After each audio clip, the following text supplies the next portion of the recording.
말씀의 제목은 18절에 보시면 제가 두 번 읽었지요.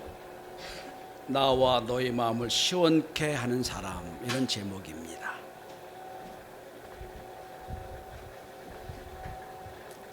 저명한 심리학자이자 호스피스 운동을 맨 처음 시작했던 죽음학자라고 알려져 있는 엘리자베스 쾌블로 로스라는 분이 계십니다. 이분이 유명해진 것은 600명의 죽음을 경험하는 사람, 죽기 직전의 사람들을 개인적으로 만나 이분들의 마음 상태, 심령 상태, 신앙 고백을 다 정리해서 유명한 연구가가 됩니다. 그래서 우리는 이분을 죽음학자라고 표현합니다. 이분이 죽기 전에 2004년도였던 것 같습니다. 살아있는 자를 위해서 남긴 책이 하나 있습니다. 라이프 레슨이라는 책입니다. 한국말 번역은 인생 수업이라는 번역이 됐습니다. 평생을 죽어가는 사람과 곁에서 죽음에 관한 책을 써온 이 사람이 이제 삶의 끝에서 배울 수 있는 것들을 글로 남긴다라고 서문으로 이 책을 시작을 합니다. 한마디로 죽음을 공부한 사람이지만 살아있는 사람들이 어떻게 하면 행복한 삶을 살 수 있을까라고 정리한 책이라고 볼 수 있습니다. 이 책에서 8가지로 비결을 말하고 있습니다. 그 중에 4가지만 말씀을 전하려고 합니다. 다 전할 수가 없고요. 가장 중요한 건 첫 번째는 자기 자신의 삶을 살라라고 조언해 줍니다. 여러분, 제일 불쌍한 인간이 누굴까요? 남의 인생을 살다 가는 사람이라고 생각을 합니다. 남의 눈치를 보고 남의 기준을 위해 살고, 그죠? 그러면 내 인생은 없잖아요. 전 가끔 말씀드린 대로 여러분, 와신상담이란 단어를 별로 좋아하지 않습니다. 부모의 원수를 갚기 위해서 원수를 갚았죠? 그러면 그 사람 인생은 어디가 있어요? 참 불쌍한 인생이 될 겁니다. 내가 원하는 나는 어떤 모습인가? 이거를 잘 알고 자기 자신으로 살아가는 사람. 이분은 엘리자베스 로스는 이런 말을 합니다. 지금 이대로의 모습으로 충분히 사랑받을 가치가 있음을 깨달을 때에 비로소 자신으로 존재할 수가 있다라고 말합니다. 지금도 충분하다라고 느낄 때 인생은 자기를 살 수 있다는 겁니다. 두 번째는 아직 죽지 않은 인생을 살지 말고 상실과 이별의 수업을 해라. 인생의 결론은 상실의 연습이라고 말합니다. 사랑하는 사람을 먼저 보내기도 하고 이별을 하기도 하고 상실의 연습이다. 이미 나는 죽어가는 사람이다라고 인정하라는 뜻입니다. 그리고 세 번째는 가슴 뛰는 삶을 살라라고 표현합니다. 여러분, 한번 생각해 보십시다. 지금 이 시간, 예배하는 이 한 시간은 우리 인생에서 2번 다시 오지 않을 시간이에요. 한 번 지나가면 끝나는 거예요. 이 시간을 어영부영 남의 시간 보내도 보낼 수가 없어요. 1시간, 4시간을 가슴 뛰는 삶으로 살아라 라고 표현합니다. 그리고 4번째는 놀이를 가끔 해라. 오락을 하라, 그런 뜻입니다. 오락, 놀이는 우리에게 주어진 휴식 이상의 것이다. 잠시 내가 내 삶의 자리를 돌이켜서 객관적으로 나를 볼 수 있는 시간이다 라고 표현합니다. 좋은 지적이라고 생각을 합니다. 그리고 마지막으로는 관계를 소중히 여겨라. 쾌블로 로스는 말합니다. 인생은 끝나도 관계는 남는다라고 표현합니다. 그렇잖아요, 여러분. 누가 죽어도, 어머니가 돌아가셔도 어머니와 나와 관계는 끊어지지 않지요. 자식이 잘못돼도 자식과 나는 끊어지지 않아요. 그러면서 이렇게 말합니다. 용서를 구하고 용서를 통하여 자신을 구원해라 라고 표현합니다. 그리고 마지막 이렇게 끝납니다. 용서하시고 살고 사랑하며 웃으며 살라라고 끝을 맺습니다. 아주 흔한 얘기지요. 아주 쉬운 얘기입니다. 용서하고 사랑하며 웃으며 살라. 저는 케블러 로스의 이 인생 수업이라는 걸 한마디로 표현해 보겠습니다. 가슴 뛰는 인생을 살라라고 표현할 수 있다고 생각을 해요. 가슴 뛰는 인생을 살라. 성도 여러분, 저는 지난주에 하나님의 영을 받는 사람은 살리는 일을 한다고 말씀을 드렸습니다. 예수님의 인생을 보면, 예수님의 삶을 보면 다 살리는 일을 하셨습니다. 병자도 고치고 죽은 자도 살리고 눈먼 자를 보게 하고 말 못하는 자의 말을, 어눌한 사람의 말을 완전히 해주는, 다 살리는 일을 하시는 거예요. 오늘 본문의 표현으로 한다면 가슴 뛰는 삶을 사는 사람은 마음을 시원케 하는 사람이라고 생각을 합니다. 마음을 시원케 하는 사람. 오늘 본문에 보시면 마음을 시원케 한다는 표현이 나옵니다. 영어 성경에는 refreshment라고 되어 있습니다. 신선한 느낌을 주는 사람. 원어를 보면 힘을 주는 사람이라고 되어 있습니다. 새로운 힘을 주는 사람. 오늘 본문은 고린도 교회 성도 중에 3명이 지금 현재는 에베소 교회에 있는 사도 바울을 방문하러 옵니다. 그 사람이 누굽니까? 스데바나와 부드나도와 아가이고가 옵니다. 근데 너무너무 기뻐합니다. 이런 표현을 씁니다. 기뻐하노니 시원케 하는 사람이라고 표현합니다. 여러분, 누군가 온다고 전화가 옵니다. 만나러 가도 되겠습니까? 라고 했을 때 가슴이 털컥하는 사람이 있어요. 무슨 문제가 생겼지? 어떡하지? 이런 사람이 있는 반면에 어떤 사람은 만나러 갑니다 하면 너무 좋은 사람이 있어요. 아, 이거 무슨 얘기 하려고 그러나? 무슨 좋은 소식 있나? 오늘 3사람은 사도 바울에게 기쁨을 주는 사람이었어요. 기쁘다. 마음을 시원케 한다 표현합니다. 그렇다면 도대체 가슴 뛰는 삶을 사는 사람이 어떤 사람이고 마음을 시원케 하는 사람이 누구인지, 왜 사도 바울의 마음을 시원케 하고 또 나와 너의 마음을 시원케 하는 사람이라고 했을까? 사도 바울은 심지어 이렇게 표현합니다. 18절 마지막입니다. 이런 사람을 알아주라고 표현합니다. 알아줘라 라고 표현합니다. 도대체 어떤 사람에게 어떤 은혜가 있고 어떤 이유가 있기에 이렇게 강조하고 있는가 하는 겁니다. 저도 우리 성도들도 사람 앞에, 하나님 앞에 마음을 시원케 해주는 사람이 되길 바랍니다. 기대가 있는 성도가 다 될 수 있기를 바랍니다. 첫째는 여러분 오늘 본문에 15절에 보시면 섬기기로 작정한 사람이기 때문입니다. 15절 이렇게 표현 나옵니다. 성도 섬기기로 작정한 줄을 너희가 아는지라. 오늘 이 본문은 같은 제목을 가지고 7년 전인가 8년 전에 코로나가 가장 심했을 때 같은 제목을 갖고 말씀 전한 적이 한 번 있습니다. 마음을 시원케 하는 사람이라는 제목이었습니다. 그때도 코로나 때 막 오도 가도 못해서 막 사람들이 다 우울하고 침울하고 어려울 때 마음을 시원케 하는 사람, 이 말씀을 전한 적이 한 번 있습니다. 좀 다르긴 해도 오늘 이 말씀을 함께 나눠보려고 합니다. 여러분, 첫째는 섬기기로 작정한 사람이었기 때문입니다. 여러분, 보통의 사람은 내가 성공하겠다 다짐할 수 있어요. 내가 행복한 삶을 살아야지, 내가 이 사업 반드시 이루어야지, 내가 이 시험에 보는데 성공해야지, 이런 작심을 하고 결심을 하고 살 수 있습니다. 그런데 대부분 이런 결심을 하고 살지요. 그런데 내가 섬기겠다고 다짐하고 결심한 사람은 별로 없어요. 오히려 반대로 내가 섬김을 받아야지, 내가 누려야지 라고 하는 사람들이 대부분일 겁니다. 그런데 오늘 이 사람들은, 특별히 스데바나는 섬기기로 작정했다고 되어 있습니다.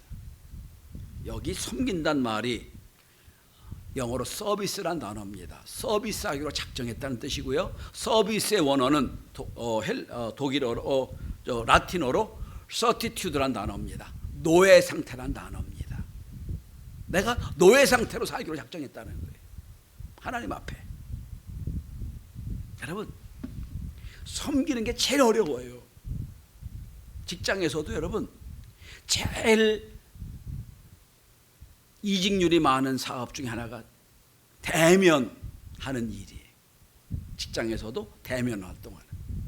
왜냐하면 계속해서 민원이 생기기 때문에 제일 어려워요.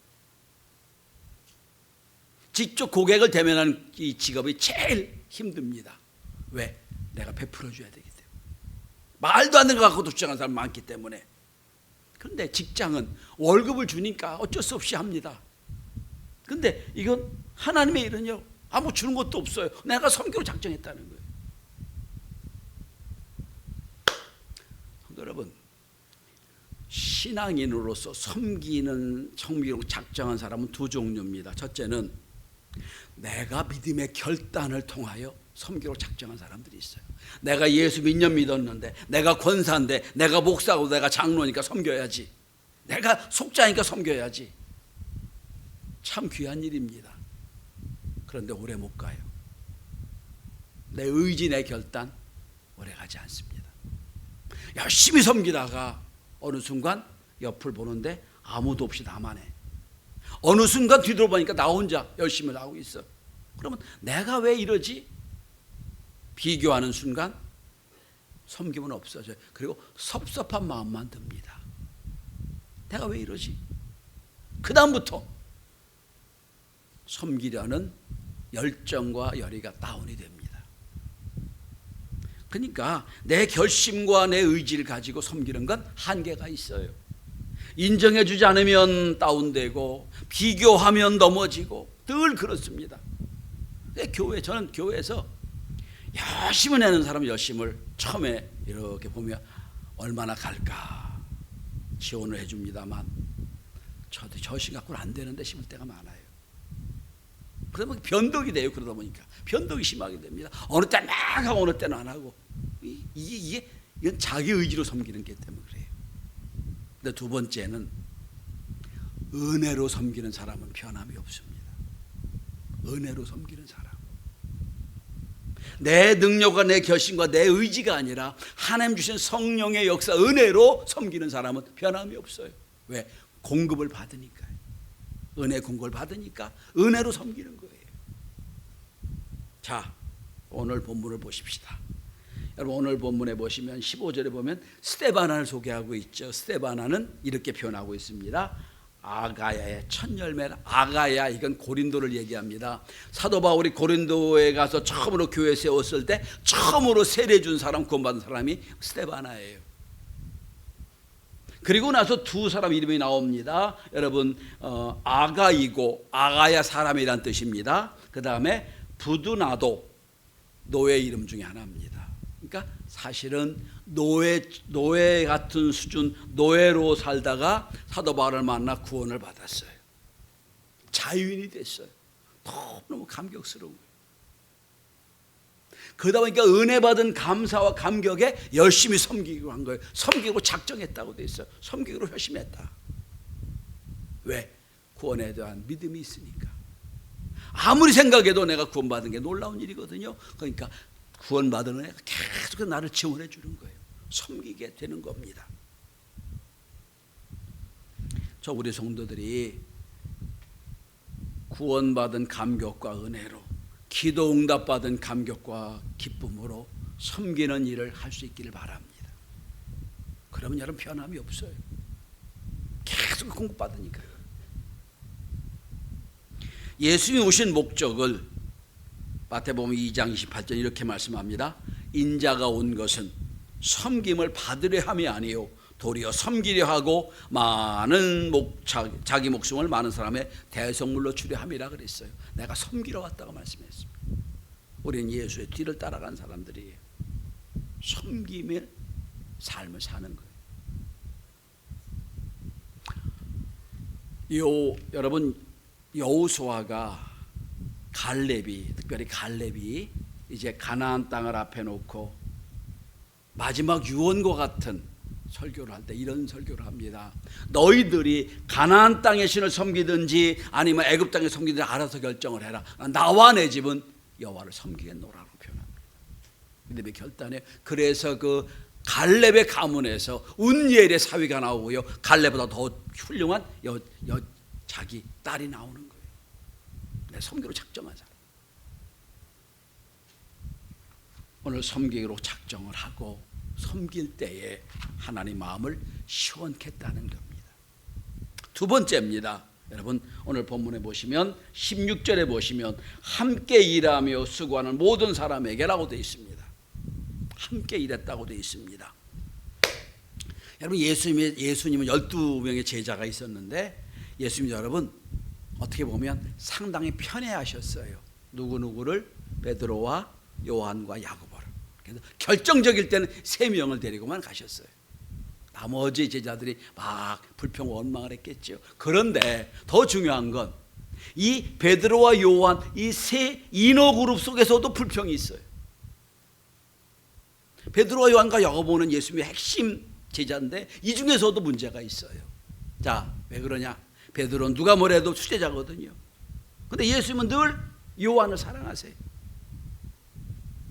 난 수제자인데 예수님은 늘 요한을 사랑하세요. 그래서 여러분 요한복음 21장에 보시면 예수님이 부활하시고 하늘로 승천하시기 전에 디베라 바닷가에 베드로를 만나러 가시잖아요. 가서 베드로에게 3번이나 사명을 주잖아요. 넌 내 양을 먹이라, 내 양을 치라 말씀하십니다.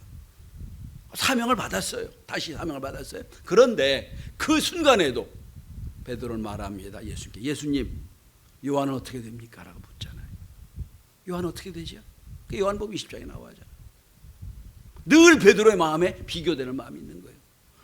왜 나만? 이렇게 되는 거예요. 예수님 말씀하시죠. 요한을 살려둘 자 너와 무슨 관계가 있느냐 말씀하시잖아요. 그렇게 관계가 좋지 않았어요. 인호 그룹 속에서도. 그런데 요한복음 넘어 사도행전에 가서 여호와의 영 성령을 체험하고 나서 이 사람이 바뀌게 됩니다. 그렇게 서로 관계가 좋지 않았던 베드로와 요한인데 어느 날 성령 받고 나서 미문 곁에 앉은 뱅이를 봅니다. 기도하러 성전에 올라가는 길에 앉은 뱅이를 봅니다. 보면서 성경이 이렇게 기록되고 있어요. 사도행전 3장에 보면 서로 눈을 마주칩니다. 눈이 마주치고 이렇게 고백합니다. 우리가 라고 표현합니다. 우리가 달라졌어요. 이제는 하나님 마음을 하나가 되는 거예요. 서로 돌아보아 그리고 우리가라고 손을 잡아 일으킵니다. 이게 함께하는 사람들이에요. 성령의 역사가 있으면, 하나님의 영이 있으면 여러분 함께 일하게 됩니다. 여러분 구원은 단독적인 겁니다. 내 부인이 아무리 믿음이 좋아도 내가 믿음이 없으면 구원받지 못해요. 우리 엄마가 아무리 기도하고 아무리 믿음이 좋아도 나는 나 혼자 구원받는 거예요. 구원은 단독자입니다. 그런데 하나님의 일은 늘 함께하게 돼 있어요. 혼자 할 수가 있는 게 아니에요. 성경을 보시면 제일 많이 나온 단어가 뭔지 아세요? 마음을 같이하여, 뜻을 같이하여, 함께하는 데 많이 나와요. 그리고 예수님도 여러분 제자를 보낼 때 혼자 보내셨어요. 2씩 3씩 짝을 맞춰 보내셨어요. 함께 일하게 하셨어요. 여러분 모든 게 하나님 함께하는 거예요. 자, 여러분 오늘 사도 베드로는 사도 요한은 에베소 교회에 있어요. 고린도 교회를 개척하고 에베소 교회 다시 개척을 온 거예요. 에베소 지역에 왔어요. 근데 늘 관심이 고린도에 있어요. 고린도 교회는 좋은 교회였는데 참 넉넉한 능력 있는 교회인데 늘 분쟁이 있어요.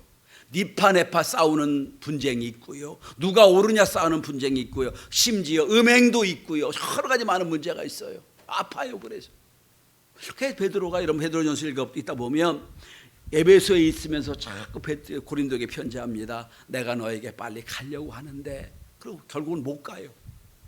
그러니까 고린도 교회 교인들이 이거 베드로 사도 요한은 우리 교회 온다 하면서 계속 안 온다고 거짓말쟁이라고 막 이런 얘기도 됩니다. 그렇게 마음이 있었던 고린도 교회예요. 근데 거기 있던 3명이 에베소에 옵니다. 와서 보고를 합니다. 근심 걱정이 끊이지 안 했던 고린도 교회에 대한 상황을 다 듣습니다. 그런데 그렇게 걱정하고 고민했던 것들이 다 해결됐어요. 이 세 명의 은혜로 다 해결됐어요. 너무 기쁜 거예요. 그래서 오늘 성경이 이렇게 표현합니다. 17절에 보면 온 것을 기뻐했다고 표현합니다. 왜? 사도 바울이 있던 없던 사도 바울과 함께하면서 사도 바울이 원하는 일을 감당했기 때문이에요. 이게 뭡니까? 함께 일하는 사람들의 특징이에요. 함께 일하는 것. 저 우리 성도들이 먼저는 성령과 함께 일하길 바라고요. 다음으로는 우리 성도들과 함께 일해서 하나님의 역사를 이룰 수 있게 되길 바랍니다. 제 개인적인 경험을 잘 말씀드리면 학교에 있을 때, 대학에 있을 때 교수님이 6분이 계셨는데 무슨 문제가 딱 주어져요. 프로젝트를 해야 됩니다. 근데 어떤 교수님은 여러 이유를 대면서 못하겠다고 하는 분이 있어요. 늘 항상 그랬어요. 하여튼 이런 이유 전혀 난 안 된다, 못한다 하는 분이 있어요. 어떤 분은 딱 던져줄 때 해야 됩니다. 반대 해야 되는 거야? 해야 됩니다. 나 이제 이런 약속이 있는데 어떡하지? 근데 이거 해야 되는 거 맞지? 맞아요. 그럼 내가 약속 너 뒤로 미룰게. 그러고 함께하는 사람이 있더라고요. 주일도 마찬가지예요, 여러분. 다 약속이 있고요. 다 할 일들이 있어요. 우선순위가 이게 중요하다면 잠깐 미루고 함께하는 것, 이게 주일을 하는 거예요. 다 약속이 있잖아요. 특별히 오늘 21세기 사는 우리들은 약속 없이 아무것도 못하잖아요. 그죠? 다 예약하고 약속해야죠. 그러나 하나님이 일을 탁 던져줬을 때 이게 중요하고 해야 될 일이라면 아이고 제가 하겠습니다. 이게 함께하는 사람들입니다. 저는 마음이 뜻이 함께하셔 주의 일을 감당하는 우리 경신의 모든 교우가 될 수 있기를 바랍니다. 마지막으로 18절 다시 보십니다. 17절 다시 보십니다. 그들이 너희 부족한 것을 채웠음이라 했어요. 왜 이 사람들 만나면 마음이 시원하느냐? 부족함을 채웠기 때문이에요. 러시아의 문호 톨스토이가 말년에 쓴 책 중에 하나가 살아갈 날들을 위한 공부란 책입니다. 이 책에서 이런 말을 합니다. 진정한 선행은 자신이 선행임을 인식하지 못할 때 했던 것이 선행이다. 내가 착한 거다라고 하기 전에 하는 것이 선행이라고 말합니다. 자신을 잃어버리고 남의 이익을 위해 사는 것이 진정한 삶이다 라고 표현하고 있습니다. 여러분, 제가 자주 비유드리는 건데 사람 인자를, 한자로 사람 인자를 여러분 그려보시면 서로 마주보는 그림이에요. 서로 잇대는 그림이에요. 혼자는 못 씁니다. 누가 옆에 있어야 사람 인자가 돼요. 여러분, 예수님이, 하나님이 참 천지를 지으십니다. 에덴 동산을 만드시고 너무너무 좋으셨어요. 그래서 좋다는 말이 여러 번 하세요. 너무 보기에 좋다. 너무 행복한 것이에요. 그런데 하나님이 처음에 아담을 딱 만들어 놓고 딱 말씀한 줄 아세요? 며칠 지난 뒤에 아담이 홀로 있는 거 좋지 아니하니라고 표현합니다.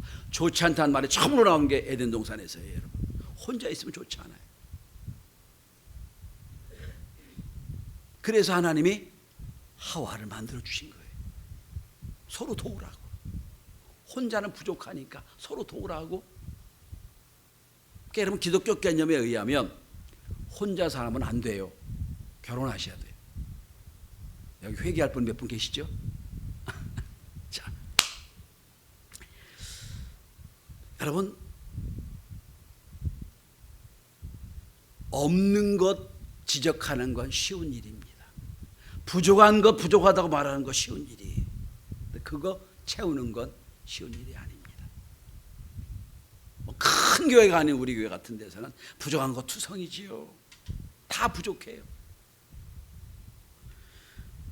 어떤 분들은 이거 없어요, 이거 안 돼요, 이거 모자라요 계속 얘기합니다. 맞아요. 틀린 거 아니에요.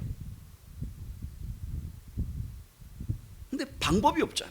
할 수 있는 방법이 없어요. 근데 어떤 분은 이게 부족하다고 알았으면 두 말도 없어요. 그 사람 거기 채워집니다.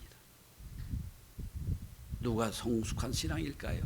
없다고 부정하고 없다고 이게 문제 생겼다고 계속 떠드는 사람, 그 사람보다는 내가 부족함을 채우는 사람, 이게 신앙인입니다.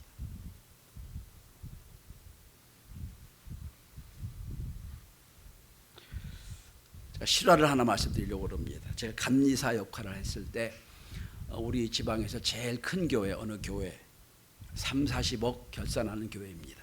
장로님이, 실무 장로님이 그때 9명이 계셨고 원로까지 하면 20명 정도 계시는 그런 교회입니다. 이게 감리사가 되면 마지막에 이제 구역회를 하는데 가서 1년의 예산 결산을 쭉 정리하고 이제 통과시키는 그런 일을 감리사가 하게 돼 있어요. 쭉 이제 보고를 합니다. 쭉 보고를 하는데 재정장로가 보고를 쭉 하는데 보니까 그 엄청난 교회에서 1,800만 원인가가 부족해요. 결산이 안 됐어요. 마이너스 1,800만 원으로 이제 회계를 끝내야 돼요. 가만히 생각해 봤습니다. 그리고 회의하다가 잠시 정회를 하고 장로 회장을 불러서 장로님 다 모이게 하십시오.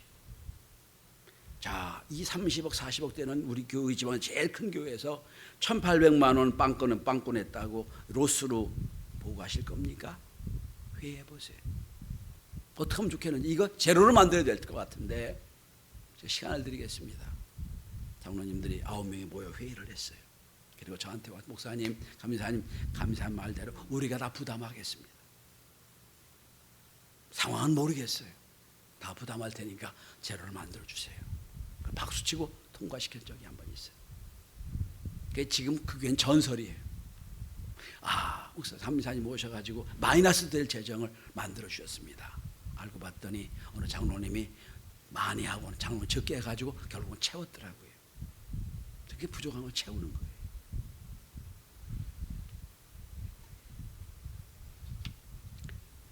자, 여러분, 에베소 교회에서 교회를 개척하고 세울 때 부족한 게 한두 개겠어요, 여러분. 다 부족하지요. 고린도 교회 세울 때 고린도 교회가 부족한 게 한두 개겠습니까? 그런데 사도 바울은 말합니다. 이들이 나의 부족함을 채웠다고 그랬어요. 여러분, 인간이 있는 곳은 다 부족한 것 투성이에요. 그 결함, 부족한 걸 막 끄집어내서 이건 이렇다 저건 저렇다 하면 한계가 없어요. 그런데 우리는 보고 채우는 사람들이에요. 보고 메꾸는 사람들이에요. 그리고 온전해지는 걸 원하는 사람들.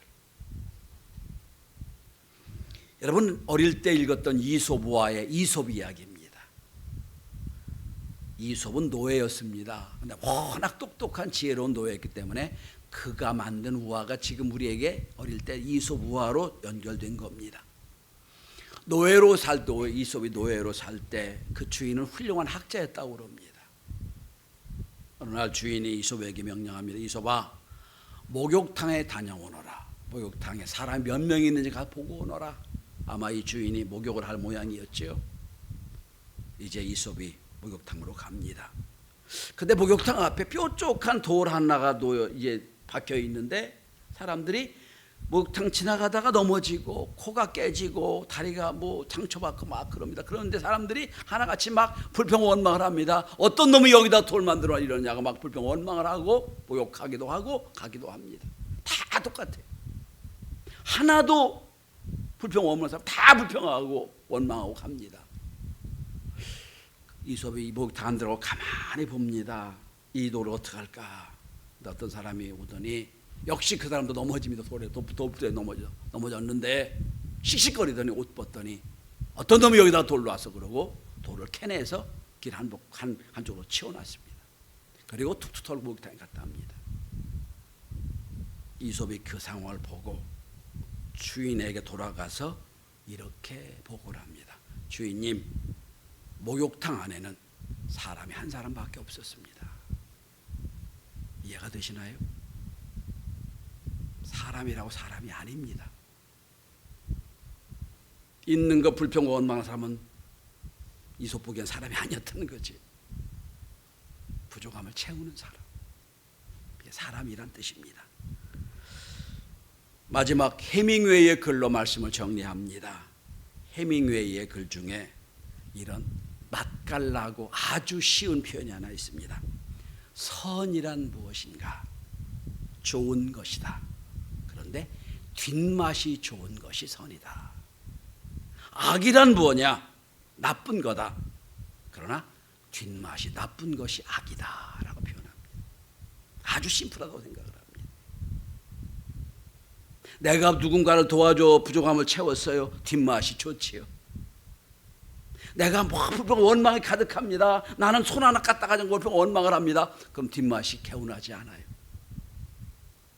우리 성도들의 삶의 뒤안길이 하나님을 시원케 할 뿐 아니라 스스로도 개운하고 깨끗한 선한 뒷맛으로 살아갈 수 있기를 바랍니다.